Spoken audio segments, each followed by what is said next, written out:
और महान पुरुषों को नमन करता हूं। साथ साथ मैं भारत की महान जनता का भी धन्यवाद करता हूं कि उन्होंने लोकतंत्र की रक्षा इस बार की है। सभापति महोदय, पिछले 10 सालों में सरकार की नीतियों के कारण गरीब और गरीब हुआ और अमीर हुआ है, यानी गरीबों और अमीरों के बीच फासला बढ़ गया है। सारे देश की संपत्ति को चंद अमीरों के हाथ में दे दिया गया है। ये हमारे संविधान की मंशा और समतावादी समाज के लक्ष्य के खिलाफ है। अतः हमारी नीतियां गरीबों के पक्ष में भी होनी चाहिए। जातिगत जनगणना, SC, ST, OBC यानी कि जो बहुजन समाज के लिए आज जीवन मरण का प्रश्न है, इसके बारे में कोई बात बजट में नहीं की गई है। इसके बाद जनसंख्या के अनुपात में बहुजन समाज को सभी क्षेत्रों में हिस्सेदारी मिलनी चाहिए, तभी बाबा साहब अम्बेडकर का जो सपना है समतामूलक समाज का, वो पूरा होगा। महोदय, एक ऐसा विकसित भारत है जिसमें आज भी सफाई कर्मचारी को पक्की नौकरी नहीं मिल रही है और उसको गटर में उतरने के लिए मजबूर किया जा रहा है। उनके लिए कोई अलग से बजट नहीं है। बजट बन सकता है अगर सरकार चाहे। SC, ST को जो सब प्लान मिलता था, SPC का जो पैसा मिलता था, वो बजट से हटा दिया गया है। साथ साथ देश के स्तर पर आशा, आंगनबाड़ी, भोजन माता, ग्राम सेवक, PRD जवान, होमगार्डों के मानदेय में बढ़ोतरी नहीं हुई है। ऐसा कुछ भी नहीं दिख रहा है कि उनके जीवन में खुशहाली आ जाए। इनका मानदेय बढ़ना चाहिए। विधवा, वृद्धा, विकलांग पेंशन प्रत्येक महीने 500 रुपए से बढ़ाकर 5000 रुपए की जानी चाहिए, क्योंकि महंगाई बढ़ रही है। देश में प्रधानमंत्री जन कल्याण योजना के तहत SC, ST, OBC और मुस्लिम को कितने घर दिए गए, इसका कोई आंकड़ा सरकार के पास नहीं है। देश में इसी तरह SC, ST, OBC के लिए कितने परिवारों को शौचालय की व्यवस्था कराई गई। आज भी सिद्धार्थनगर जैसे जिले और तमाम जिले जो है, वहाँ शौचालय की व्यवस्था नहीं है। इस पर ध्यान देना चाहिए। देश भर में SC, ST, OBC के जो रिक्त पद पड़े हुए हैं, बैकलॉग भरना चाहिए। सरकार ने कुछ नहीं कहा।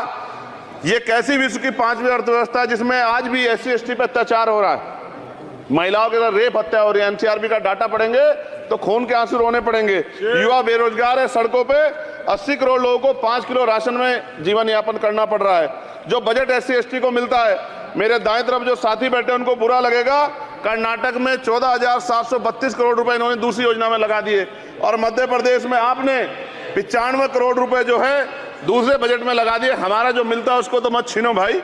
MSP की लीगल गारंटी कोई बात नहीं हुई है। किसानों को जो 6,000 रुपए मिलते हैं उसको बढ़ा के 12,000 रुपए करना चाहिए और फसल बीमा जो है उसका सारा प्रीमियम सरकार भरे, किसानों पर बोझ ना लगे। रिजर्वेशन प्रमोशन में लागू नहीं किया गया, पुरानी पेंशन को बहाल नहीं किया गया, इस पर चर्चा नहीं हुई। देश में मनरेगा समय न्यूनतम मजदूरी की दर 700 रुपए होनी चाहिए।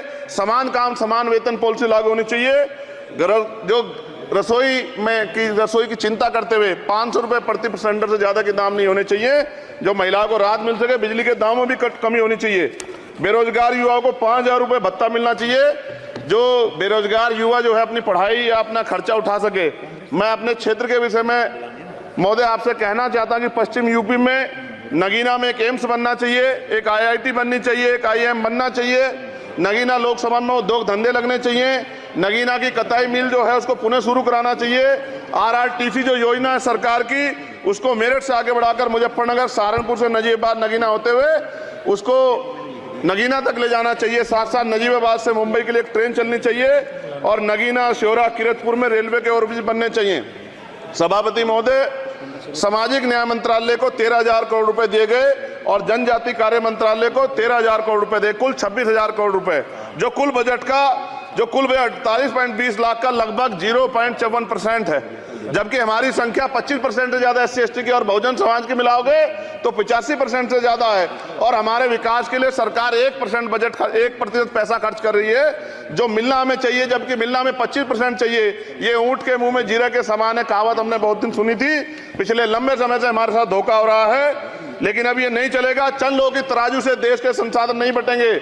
इस देश का बहुजन समाज बर्दाश्त नहीं करेगा।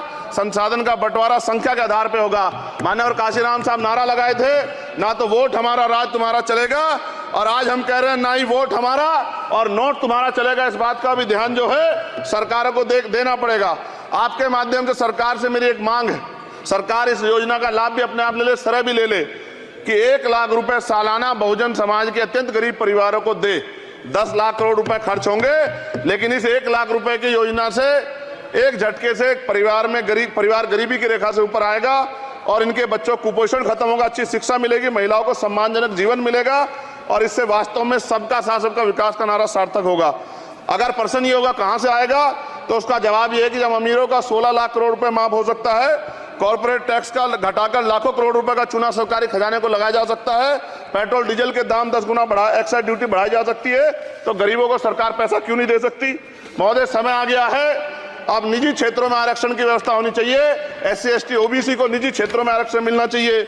और मेरी आपसे ये भी मांग है, क्योंकि अब समय की मांग है और देश तेजी से आगे बढ़ रहा है, तो मैं कहूंगा कि सरकार का जो सबका साथ सबका विकास का नारा लगभग वो असत्य महसूस होता है, क्योंकि अल्पसंख्यकों में मुसलमानों, जैनों, सिखों, बुद्धिस्टों के लिए कुछ दिख नहीं रहा, उनकी कल्याण कोई योजना नहीं है। मदरसों को जो बजट मिलता था वो कम कर दिया गया है, आर्थिक तंगी से लोग मर रहे हैं, इंटर्नशिप की बात हुई है, परमानेंट रोजगार नहीं है। और दिल्ली में क्या हुआ बच्चों के साथ कल, उनकी सुरक्षा की जिम्मेदारी क्या है, वो आए तो बनने थे IAS IPS और बन क्या गए, लाशें बन के गए, यहाँ से कोई ध्यान नहीं दे रहा है, किसी की नजर नहीं है। साथ साथ मैं आपसे ये भी आग्रह करूंगा कि हम ग्रामीण क्षेत्रों से आए लोग देश से बड़ा प्रेम करते हैं और हम ये महसूस करते हैं कि सरकारें हमें सुनेंगी, सरकारें हमारे बारे में सोचेंगी, लेकिन ऐसा महसूस हो जाता है आज़ादी के 75 साल बाद, और जिसको अमृत काल कहा जा रहा है, आज भी SC ST OBC के लोगों पर अत्याचार हो रहा है। अभी 2 दिन पहले गोली से उड़ा दिया गया गाजियाबाद में, और राजस्थान